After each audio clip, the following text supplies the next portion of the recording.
Good morning people! Another day, another vlog. A day in my life as a content creator. For today's vlog, samahan nyo akong mag-training. Ito nga pala ang ginawa ko ngayon.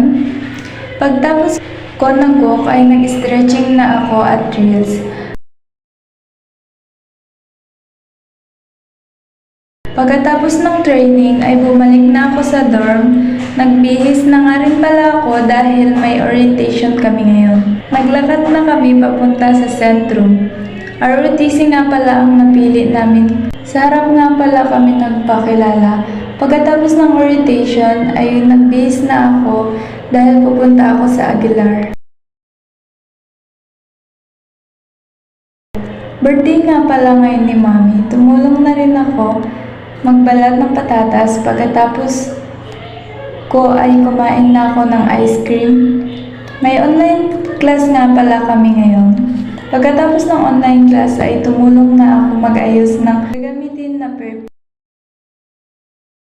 Kumain na rin pala kami.